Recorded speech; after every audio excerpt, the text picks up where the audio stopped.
C'était il y a 6 mois, 7 janvier, 7 juillet. La tuerie de Charlie Hebdo, l'attentat de l'Hypercacher, la traque des frères Kouachi. 3 jours qui ont marqué la France. 3 jours d'une intensité extrême pour les hommes du RAID. 6 mois après ces attentats, leur patron est votre invité, Maxime, pour l'interview vérité d'Europe 1. Bonjour Jean-Michel Fauvergue. Bonjour. Merci d'être en direct avec nous ce matin. Qu'est-ce que vous avez appris, vous, pendant ces jours terribles de janvier ? Qu'est-ce que j'ai appris, moi, pendant ces jours terribles de janvier ? C'est une question importante. J'ai appris que le RAID et les autres unités intervenantes, mais en tant que patron du RAID, j'ai surtout parlé du RAID. Le RAID était à la hauteur des enjeux et que le travail que nous avions fait en amont a payé. Vous étiez prêt ? Et que nous étions prêts, oui, tout à fait. Est-ce qu'il y a un Ça, c'est moment, un peu vu, d'ailleurs, dans les jours ou les semaines qui ont suivi, où vous avez craqué, où les nerfs ont lâché, les vôtres ou ceux de vos hommes ? Non, pas vraiment. Pas vraiment. On était très concentrés pendant l'opération. On l'est resté après parce que on n'a pas décroché du tout, puisqu'on a eu pas mal d'autres opérations. Et puis vous savez, le RAID, c'est plus de 400 opérations par an. On le sait pas beaucoup, mais c'est plus de 400 opérations par an, pas que de l'antiterro, mais sur du gros banditisme. Antiterrorisme, oui, tout à fait. Je vous prie de m'excuser. Non, mais je précise. Donc pas que de l'antiterrorisme, mais aussi du grand banditisme et des arrestations. Donc on n'a pas le temps de craquer non plus. C'est un luxe qu'on peut pas se payer. Ce scénario d'attentat simultané, comme on l'a vécu en janvier, c'est votre crainte aujourd'hui ?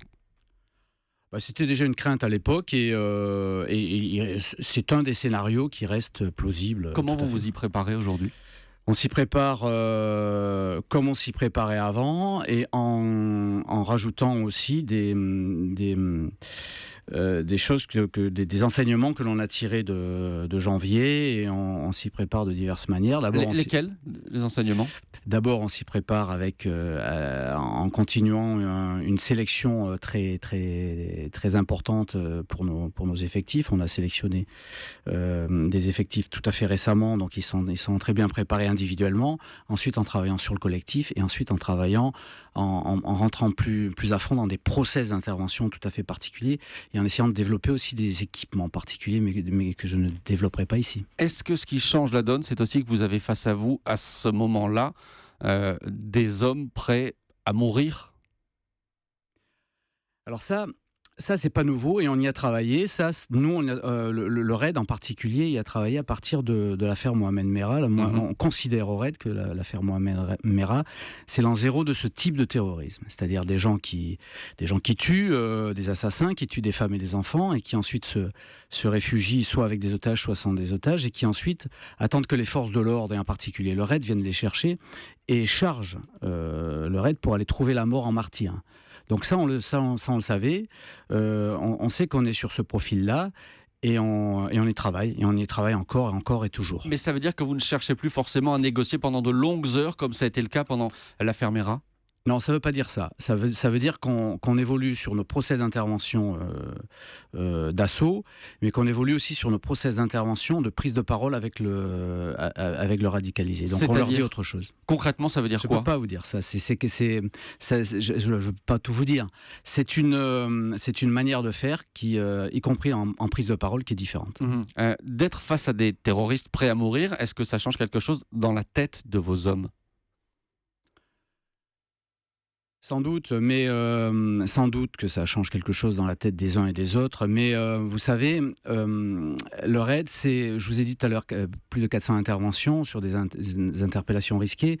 C'est aussi par an à peu près 80 preneurs d'otages ou forcenés qui ont des problèmes la plupart du temps psychologiques ou des problèmes de bouffées délirantes ou de folie passagère.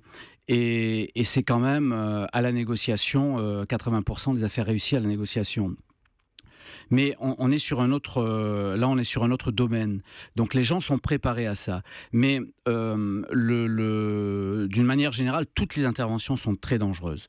Et d'ailleurs, le RAID a perdu deux de ses opérateurs, deux de ses opérateurs sur des opérations avec un forcené qui n'avait pas d'otage.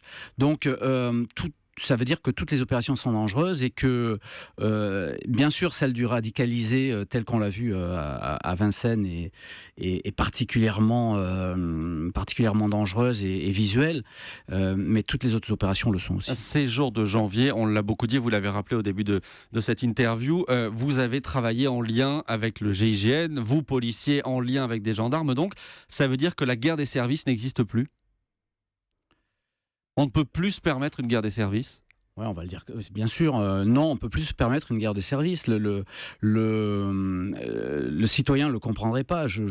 C'est totalement aberrant que de se faire la guerre. Et puis, vous savez, sur l'évolution de la menace, on a besoin de tout le monde et on a besoin de tous les opérateurs.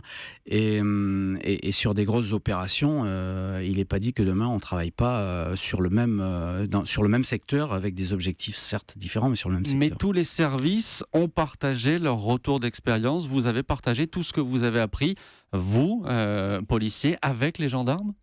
Bien sûr, oui, tout à fait. Bien sûr, il y a eu ce genre de réunion pour... Bien sûr, il y a eu des rétex et même des rétex. Des retours d'expérience. Oui. Des retours d'expérience. Il y a eu des retours d'expérience et même, je vais aller plus loin et ça va peut-être vous surprendre, mais au niveau européen et au niveau mondial, cette moitié de semaine que l'on a vécue est quelque chose qui intéresse énormément les groupes étrangers et on a fait des rétex, des retours d'expérience communs avec le GIGN et on a parlé à deux voix sur l'ensemble de la semaine. Est-ce que vos hommes ont commis des erreurs au moment d'intervenir dans l'hypercachère ? Écoutez, erreur, c'est un bien grand mot. Si votre question est de me demander si on peut améliorer ce qu'on a fait, on peut toujours améliorer ce qu'on par exemple, ce qu'on a fait sur un certain nombre de choses dont je peux pas vous donner l'ensemble Mais des précisions. Si je vous pose la question, c'est aussi parce que la veuve de Wolinski a annoncé qu'elle voulait se porter partie civile pour comprendre les failles de la réaction policière. Alors au moment, en l'occurrence, de l'attentat à Charlie Hebdo, vous n'êtes pas intervenu à ce moment-là, mais justement, elle se demande pourquoi est-ce que les services d'urgence, les services d'intervention d'urgence ne sont pas intervenus plus rapidement ce jour-là. Oui. Est-ce que vous avez une réaction face à ça ? Non, j'ai pas de réaction. Non. Qu'est-ce que vous voulez que je vous dise sur ça ? Je sais pas. Non. Laissons faire les choses et on verra. C'est normal qu'on s'interroge. Bien sûr. C'est normal qu'on s'interroge. Mais on s'interroge beaucoup. Trop. Souvent. Trop. C'est peut-être votre rôle en tant que journaliste aussi d'interroger, mais moi ce qui m'importe c'est ce qui a été fait par mon groupe et comment encore améliorer ça. Voilà. Par contre, il ne faut pas oublier une chose aussi que je tiens moi souvent à signaler, c'est que cette affaire de Vincennes est une affaire plutôt réussie en termes d'opération avec le RAID et la BRI. Malgré les otages morts. Malgré les otages morts, mais les otages, ils étaient morts avant qu'on intervienne. Oui, bien sûr, c'est toujours regrettable qu'il y ait des otages morts, mais ça, c'est de la faute pleine et entière du preneur d'otages. Je suis désolé de le dire, mais c'est quand même lui qui les a tués, quoi. Ce que je voulais vous dire, c'est que dans une opération de ce type-là, il y a toute la technicité, tout l'entraînement, toute la coordination de l'opération, tout le commandement qui est mis en place, tous les plans opérationnels, mais il y a aussi une part de réussite. J'ai pas dit de chance, c'est-à-dire une part de réussite. Et les choses peuvent basculer d'un moment à l'autre, et ça, on ne le maîtrise pas. Et il faut se mettre dans la tête qu'on ne maîtrise pas tout. J'ai encore une question, une réaction à cette information qu'Europe 1 révèle ce matin. Ce vol de munitions et d'explosifs dans un centre de l'armée, comment vous réagissez, vous, le patron du RAID, quand vous apprenez ça ? Moi, je ne suis pas là pour commenter l'actualité, je suis là pour vous parler du RAID. Pas de commentaires ce matin ? Non, mais en plus je l'apprends.